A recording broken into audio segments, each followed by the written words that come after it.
So the session today, becoming an executive coach, has really come about as a result of requests from our alumni and people that have trained with us. Um, Often, I suppose a reflection is, well, what do I call myself as a coach? But also, what does being an executive coach actually mean?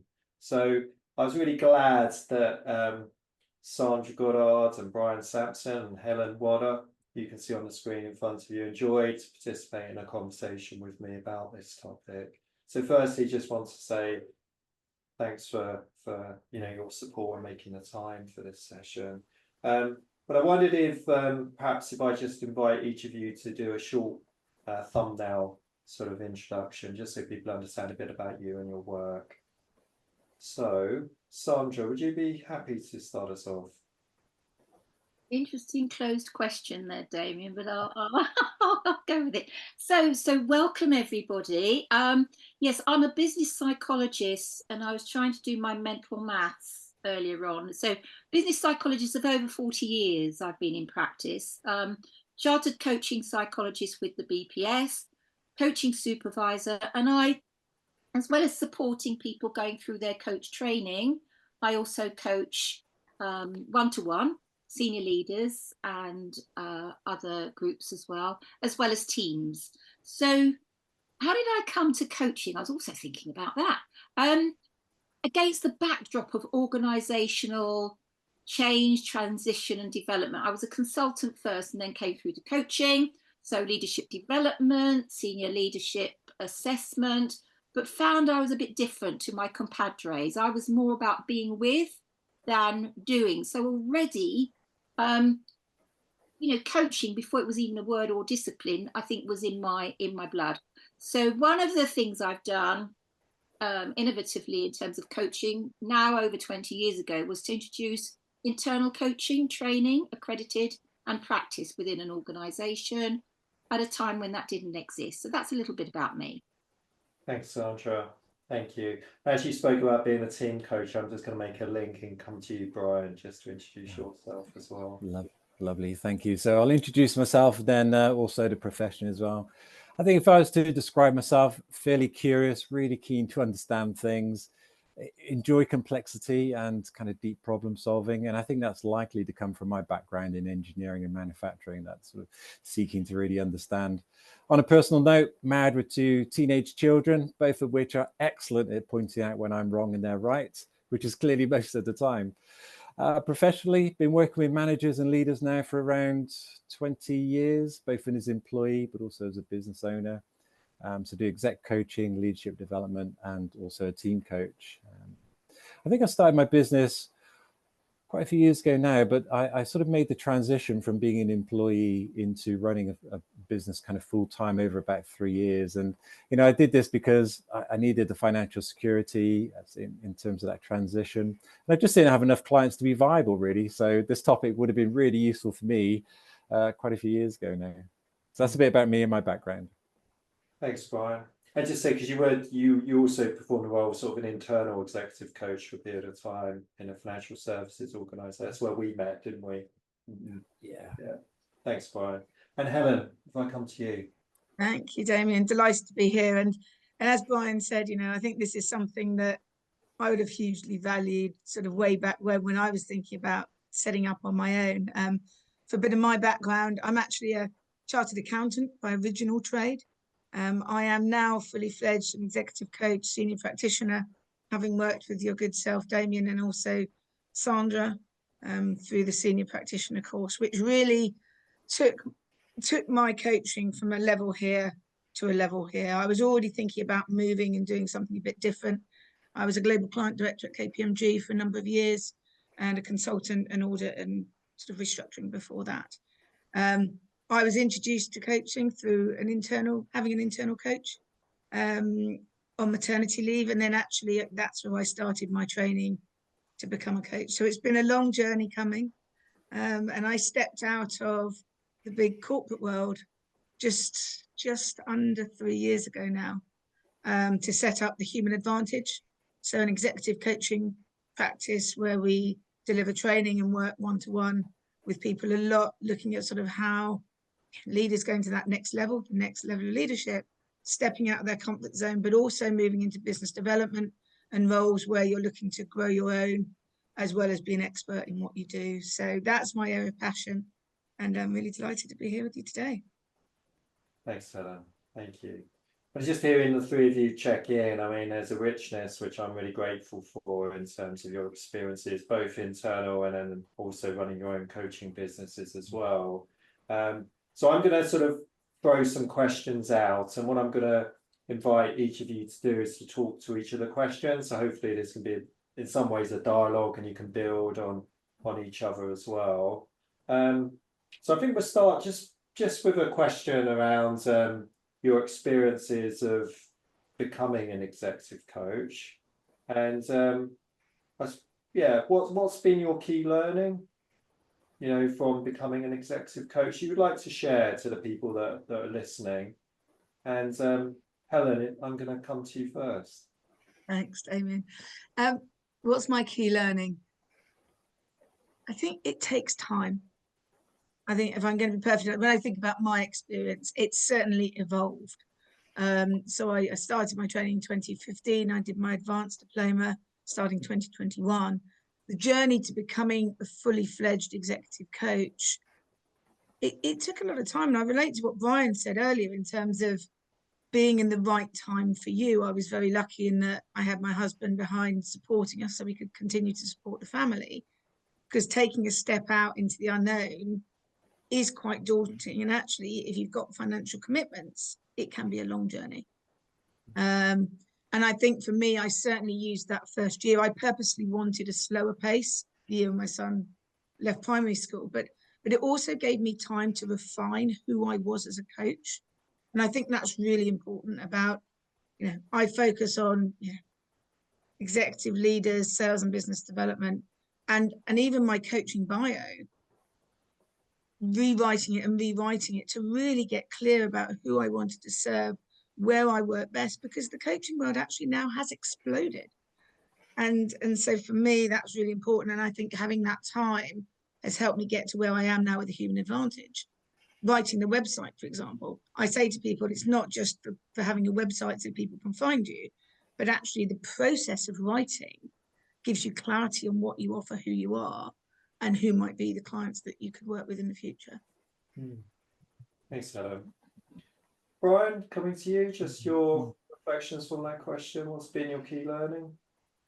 Yeah, so I think the first one is a real kind of personal journey, and it's just really the value of being humble as a coach, showing humility. Coming from engineering and manufacturing, it's quite male dominated, quite a bit of ego. And certainly one of the things I had to sort of learn through was not letting that ego become an issue, whether that's your ego or the coachee's. Just kind of resisting that urge to prove yourself or your business acumen, especially when you're starting the business, because you can over-index on that and it becomes a little bit of a competition. So just sort of remaining humble, I think, is one of the key things. As a secondary one, though, I would say, I think it's really important to have done some of the work on yourself. And what I mean by that is, if you're coaching someone on leading with a personal value, or exploring a situation for personal triggers, have you done that work on yourself? Have you reflected at that level before? Because sometimes we don't ask ourselves those difficult questions, especially if we're avoiding them. So having done some of the work on yourselves gives you a bit of an understanding, kind of reflecting deeply. And then I think that level of empathy generates quite a useful relationship over the long term. So I think those are my two key things from becoming an exec coach. Yeah, and an ongoing journey, Bryan, I'd say as well. Absolutely, yeah. Which makes it even more exciting than I could have imagined, really. Yeah, which is actually a similar reflection I'd given to you, Helen. I mean, again, who we are as a coach and executive coach, we're continually reviewing as well and fine-tuning, as you're saying. So Sandra, let's come to you, just from your experience. I've got three, and they echo very much Bryan and what Helen has said already. So my first, I think, is about investing up front. Whether you're an external, internal, thinking about developing your own business, and by investing up front, I'm using the word credentials, getting those credentials, but viewing those very much as an opportunity for experiencing a transformational journey yourself. That's your choice, yeah, as you train. But I think it's really worth its weight in gold, and Bryan's already touched on that. Also, I think about investing up front is about the relational side of coaching, way before Eric bandied that as being the raison d'etre that underpins coaching, but really getting to know your clients and the wider stakeholders. And then lastly, in terms of investing up front, the self-care, because it can be a bit of a lonely business as a coach. It's exciting, but it's also quite lonely out there. Second lesson for me has really been around remaining a bit like parallel process, really. Just as I'm trying to support my clients, I don't use enabling, I use support. Enabling's a bit grandiose for me, but supporting them to feel more authentic and autonomous is doing that myself, and therefore to be me. That's been my lesson. It has been about growing my own authenticity and who I am, how I be as a coach, and acknowledging that I'm not perfect, and being able to bring that vulnerability to the relationship. And lastly, within that is about appreciating, therefore my desire for all of us here today and the audience, it's about appreciating your own worth as a coach and what you bring to that relationship.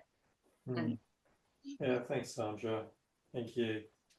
I wasn't going to necessarily spark off this. I was going to keep it to three of you, but I'm going to offer a couple of reflections which have been sparked for what you said.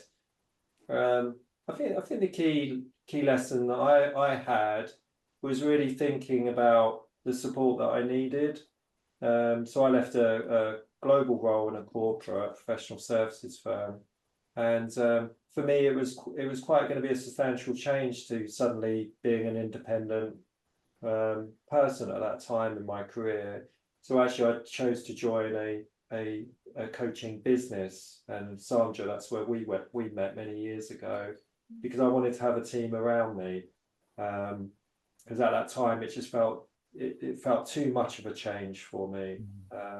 So I think I just wanted to say, if people are considering working with others in an executive coaching business, I would say my key lesson is making sure those values fit, because there's a lot of consultancies that will talk about it doesn't always feel like a partnership, is what I would say. So that was a real lesson for me, finding the right organization so I could flourish as a coach, really. And I knew at that time it wasn't right for me to just work on my own, so I wanted to support next. And the other thing I was just going to say as well is getting the support around business as well. And I know, Helen, this is your passion and your work, but I think having someone that can really support you to develop a business is really important. So I'm just going to build on this, and I'm going to try and read any reflection in the chat panel. So when we're talking about executive coaching, I mean, this could cover a number of themes, in terms of the type of work we do. But again, just to help the people watching this think about their own practice and where they're operating, what would you say are the themes that you see in your work as an executive coach? And Bryan, I'll come to you first for this reflection, if that's okay. Yeah, brilliant. If I were to split the themes into two groups or categories, I think it would be internal to the coachee. So think around well-being and mental health. And it was great to see those things getting the attention they deserve, because very often in the past, certainly before COVID, they didn't really get as much attention. So definitely around that well-being. Second bit internal to the coachee is just increasing self-awareness, which is really quite generic, but definitely seeing that as a trend over the last 3 to 5 years, mainly around unintended consequences of behavior, so that difference between this was my intent, but this is the impact I'm having. So really helping kind of close that gap. And certainly in the last few years, just supporting people answer that question, what next, when leaders are at a certain life stage. I've certainly come across more frequent leaders going, was it worth it? And what do I do next? And then moving into sort of portfolio careers. So that's kind of internal to the coachee. Thinking a bit more external, sort of outwards, definitely dealing with hybrid leadership. So it's a different way to lead people, especially when they're not all in the same country. So dealing with that hybrid leadership, managing change. There's a lot of restructuring going on. Lots of organizations are collapsing their cost bases and really sort of managing their balance sheets in a different way. So, how do leaders lead through those periods, manage the ambiguity and the uncertainty, and obviously the emotions with that. And I guess the last one in terms of that external to coaching is just managing organizational politics. Again, with restructuring, finding people are in a position where they're not sure exactly the intent or the agenda that's in front of them. So just helping them kind of navigate through that, really. Thanks, Bryan. Thank you. Sandra, what would you like to add to those reflections? All of the above that Bryan has itemised. For me, it's quite interesting working one-to-one with individuals. What I'm finding is some people come with something external, as Bryan has said, and then as we're in working with them, then the intrapsychic and their own self-awareness becomes more prevalent, and working on that. In terms of wellness, what I'm finding is that, and I think this is about the acceptance, the growing acceptance of coaching out there in the organizational world, people being able to really talk about their state of mental health and their well-being. And also the relational aspect, whether that's across, up, down, and the managing of themselves in terms of those interactions. What I'm finding is becoming more prevalent and emergent is the word bandied inclusion. Yeah, whether the client is coming because they're feeling less than included, so excluded, marginalized in some way, or indeed seeking how to manage better a relationship where t'other party or parties are feeling marginalized, and the usual isms, race, gender, and I'm using that noun collectively, age. And interestingly, I think the whole aspect about neurodiversity. So therefore, the isms are, if you like, part of one's phenotype. They're quite apparent, but neurodiversity is, is perhaps less so until you're experiencing that behaviourally. And how our coaches either manage that because they are neurodiverse, or indeed working with people who are.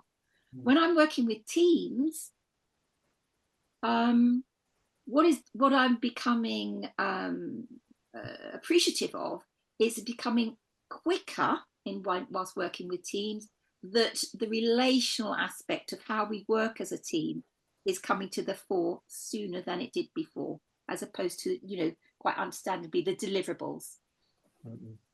Yeah, thanks, Sandra. I was going to say, Bryan, I know you've probably got some views around the team element as well, but I'm going to keep it to sort of one-to-one, if that's okay. So, Helen, again, just hearing those reflections, what thoughts would you like to add?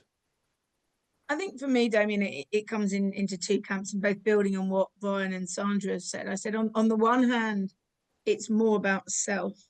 So how do they lead with their own values, their own purpose in the world that they find themselves in, whether that's in industry and professional services, wherever it may be, but managing themselves, being who they really are, and still progressing, because that's what I'm working with them to lead in this way. I think the other hand that we see coming quite a lot to the coaching is the system.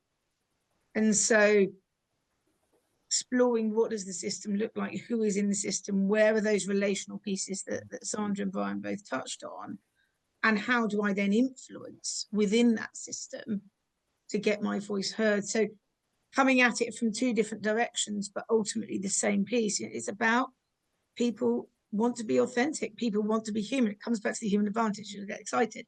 But it's about how can we help them be human, be their best self in the commercial world that they find themselves. And for me, where I act is that sort of intersection between bringing the business in, the commercial ambition, but actually being human at the same time and leading authentically. Yeah, thank you.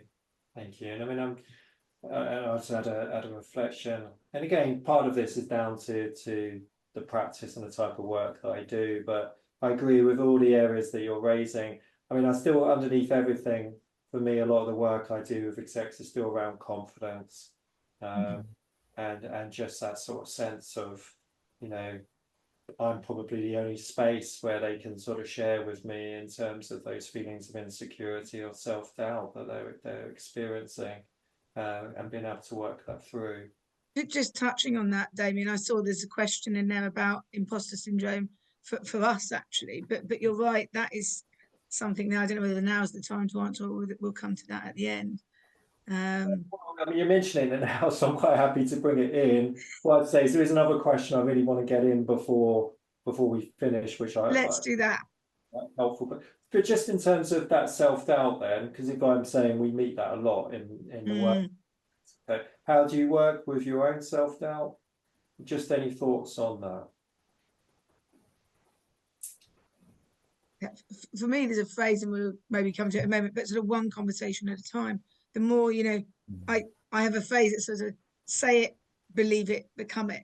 And actually, when I was transitioning to become an executive coach, I had to say it out loud. I had to say it to friends to really believe that that's what I was doing. And then kind of moving into who you are, I now can confidently say, I'm an executive coach, this is what I do, but it's taken time. And saying it out loud and talking with others personally has helped me. Others may do it in different ways, but Thanks, Helen. Bryan, any reflections on that question? Yeah, no, I mean, I would just echo that.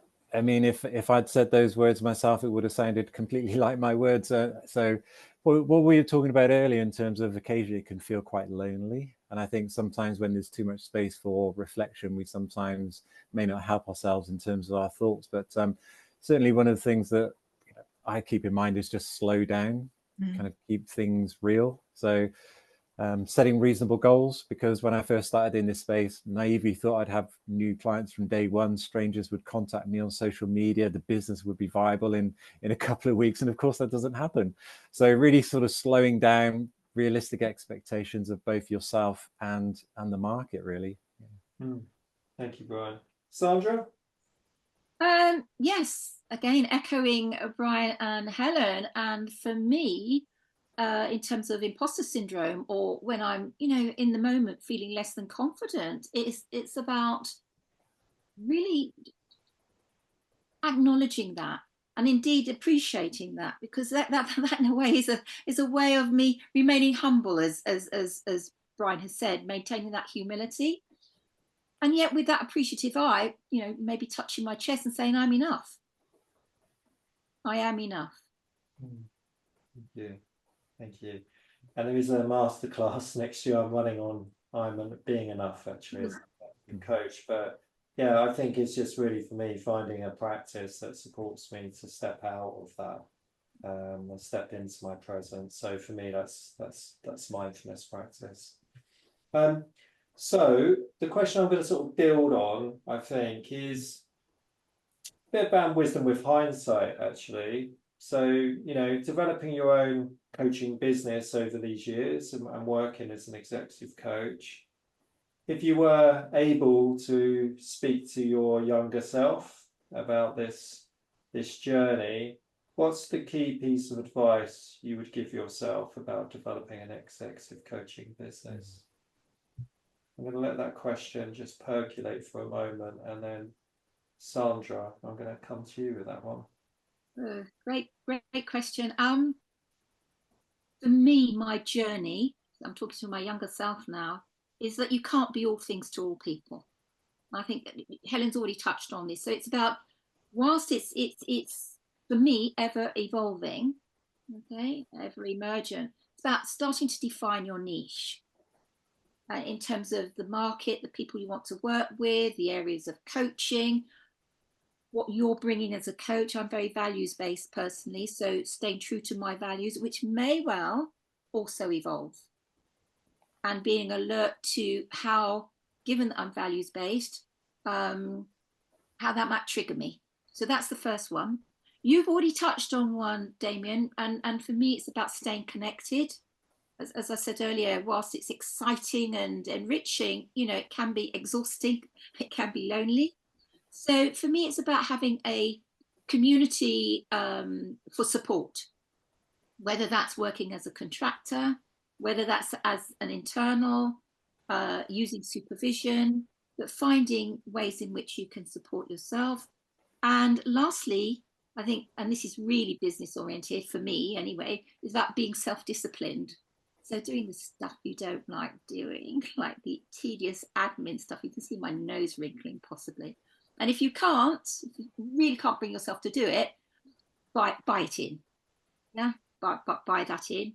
And also, and Helen, you touched on this, is about being patient and tolerant about the business development process.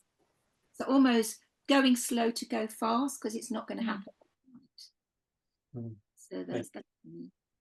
Thanks, Sandra. So Bryan, how about you? What's the advice?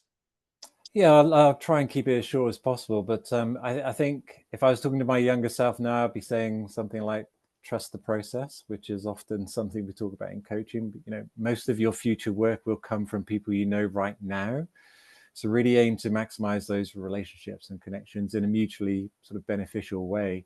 And also don't be shy asking for recommendations or references if you're an internal practitioner, because, you know, when you do transition, you know, the external business will grow more readily when there's references and recommendations already, because that's pretty much what people will be making their decision on to even see you for a chemistry session.